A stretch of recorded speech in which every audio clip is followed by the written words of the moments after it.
So the theme of these high holy days has been about grappling with our feelings of anxiety and insecurity,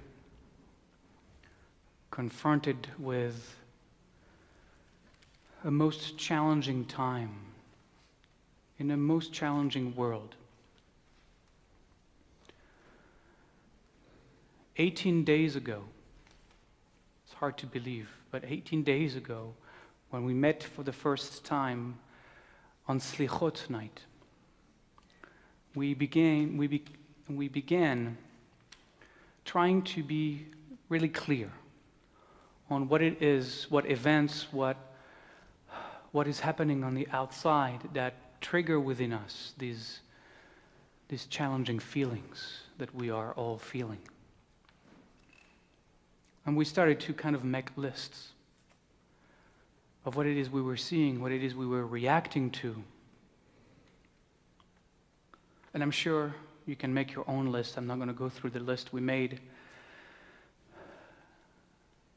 But you can look at the world and say, this triggers anxiety for me, and this triggers a lot of insecurity for me.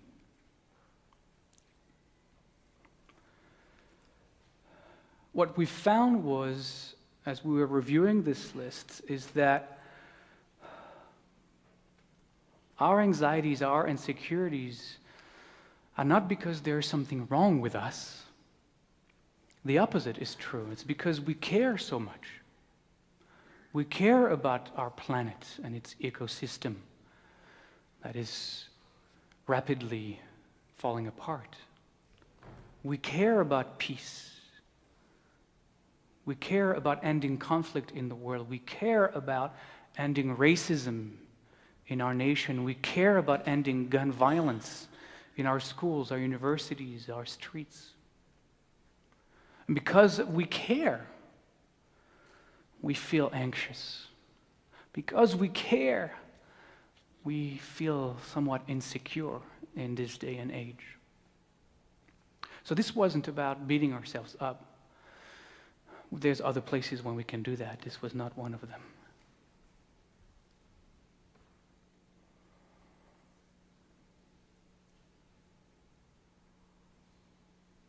One of the reasons in those 18 days I came across, what happens is once you start opening a window into the kind of work you want to do, somehow the universe begins to show you some of teachings. And it's like when the student is ready, the teacher appears. And that is exactly what had happened to me over the last 2 weeks. As I started to go deeper and deeper into working and wrestling with this feeling of anxiety and insecurity, things started to pop up in my inbox. Writers, authors, philosophers who were writing about this. Because we're not the only ones wrestling with this. It's a national thing. And one of the articles I found was truly enlightening, trying to kind of decipher the cause of our anxiety. And the claim was that the root of our anxiety comes from Americans' obsession with the pursuit of happiness. It's really a powerful article, a powerful claim that writer was making. Because we expect happiness, we set ourselves up against the world that will never reflect back to us that kind of expectation. It just won't happen. I mean, we have this idea, maybe, this wish, this sense of perfection, as if we could someday inhabit the magic kingdom. And who would want to live there anyways? Seriously.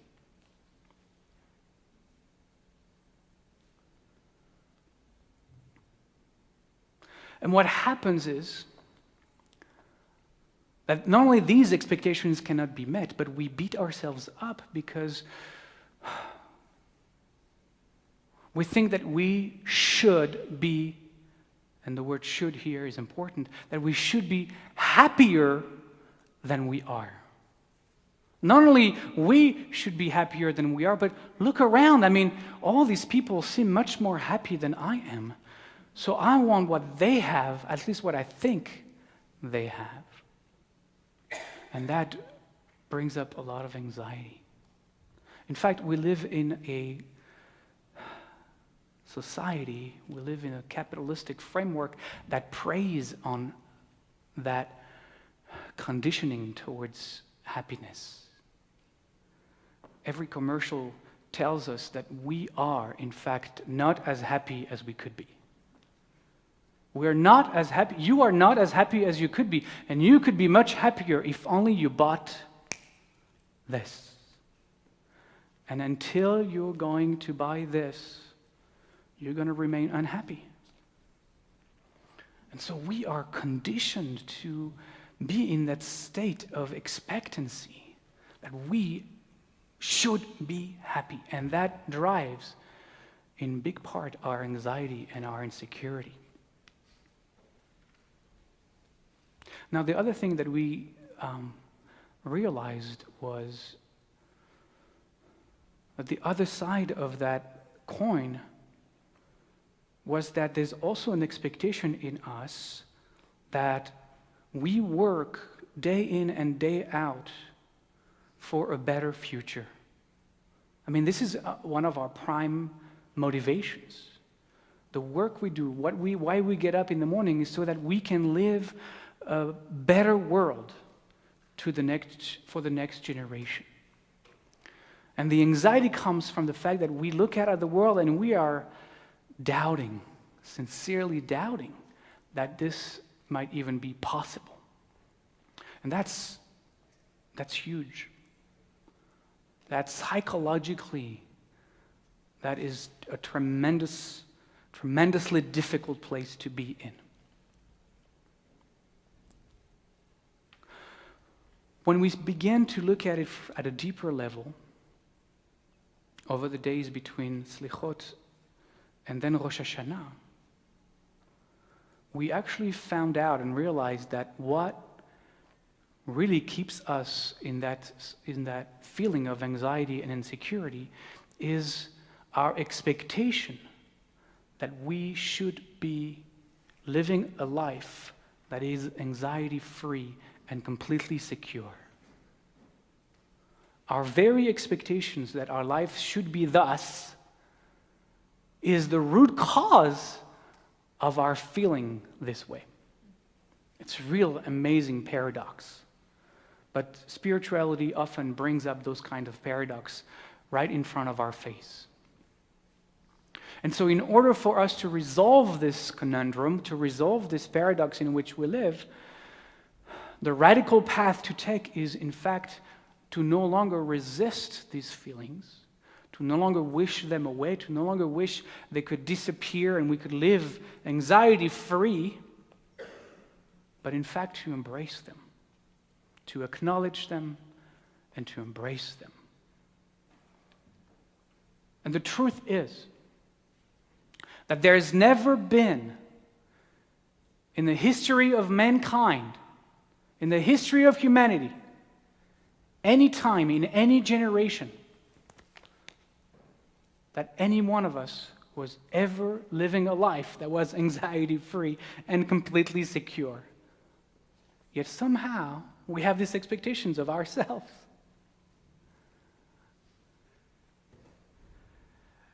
This is not part of the contract you signed before you incarnated.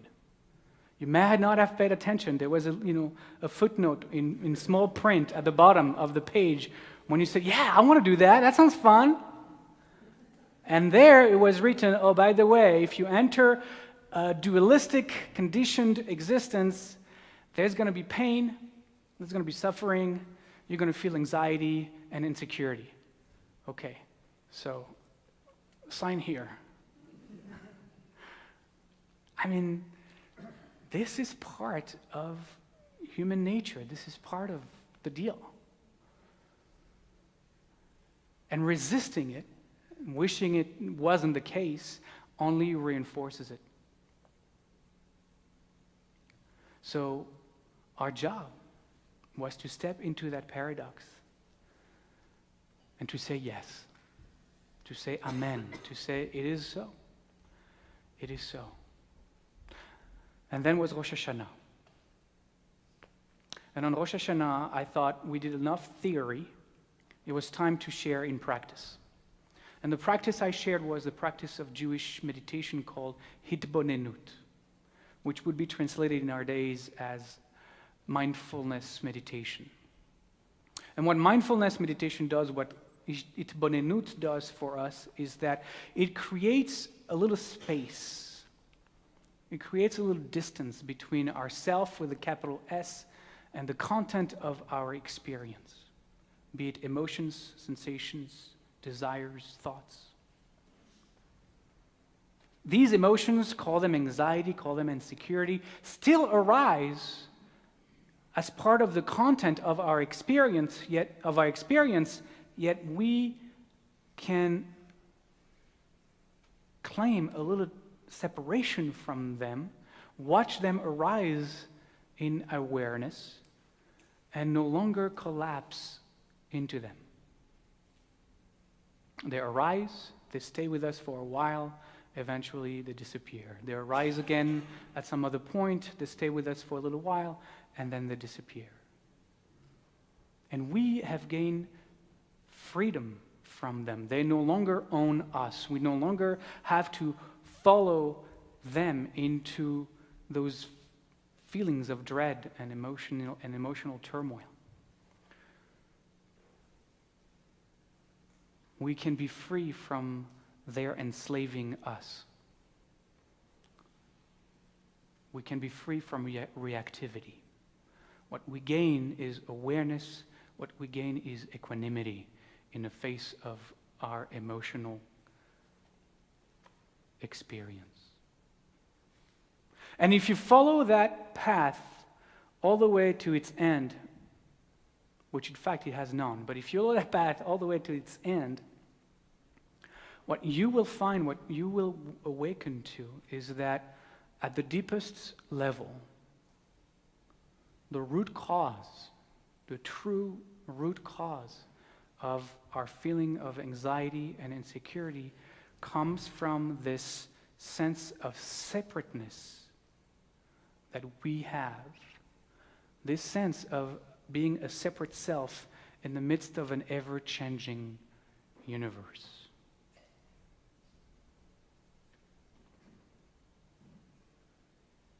We have this notion of a separate self on this side of an imagined boundary, looking out at the universe.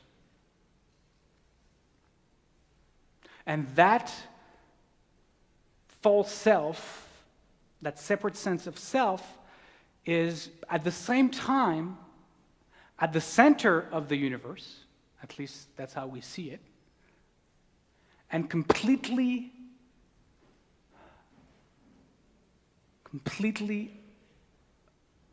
outside of that universe at the same time. It's a kind of a paradox. We are at the center of the universe and completely other than that universe. I am absolutely alone. Wherever I am, sometimes we feel maybe between those two ears that we will find ourselves there. I don't know where exactly. I am completely alone in a universe with the expectation that that universe would be absolutely unchanging, completely predictable, and manageable. Well, those are unmatchable expectations. This is not going to happen. The world is always changing, completely unpredictable. And our lives, I don't know about your experience, but our lives, in truth, are completely unmanageable. though we may try or believe ourselves to be great managers of life. Can you imagine that separate sense of self, that suffering that this causes? No wonder we feel anxious. No wonder we feel insecure.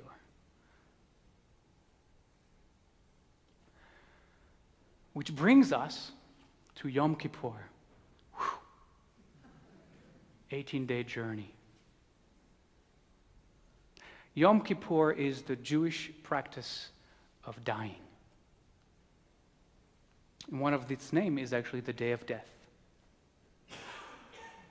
The dying we are invited to do together as a community is the dying of this separate sense of self. That is the practice. And the work has a name. It's called kapara. Like from Yom Kippur. Yom means day. Kapara, well, I'm going to tell you what kapara means. Kapara, on the physical level, means scrubbing. So go home, this is the day you have to scrub every part of your house. No, I'm kidding. Kapara on the physical level means scrubbing, but on the spiritual level, kapara is spiritual catharsis. What we are asked to do is to scrub away the layers of identification with that separate sense of self, the delusion of the existence of that separate sense of self. And the way we do it on this day is through searing introspection, relentless questioning, deepening meditations, and a whole lot of releasing.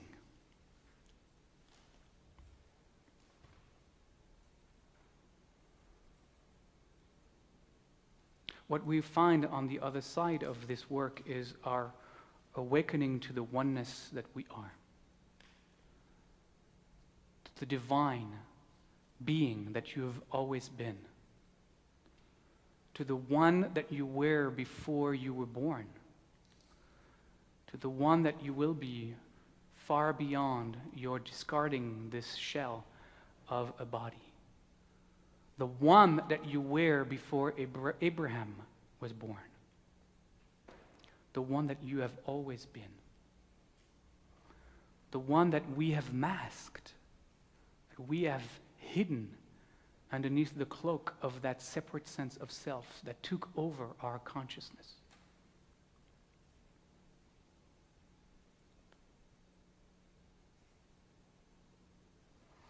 So this is the work we have to do today. And I'm not under any delusion that 24 hours and we'll get there. Tomorrow night, 7 p.m., all of us will have shed our egos. We will be walking on air as enlightened beings. That is not what I'm talking about. This is part of the series of Jewish holidays that are showing us a lifelong path. And this is one of the practices. It's another practice for Passover, another practice for Hanukkah, another practice for Purim. The high holy days, Yom Kippur, is the practice of dying to our separate sense of self. So no, it's not going to happen by tomorrow night at 7 p.m., but it can begin today, because today is all we have. And the truth of the matter is, the day itself does the work for us. And all we have to do is show up. All we have to do is be here. All we have to do is show up in our life for ourselves, to do the work, to free ourselves from the slavery of our emotions. This is a day of scrubbing that you are invited into. You didn't know you had paid for a day at the spa where you're going to get a good scrub. Well, you're lucky you're here. This one is a spiritual scrub.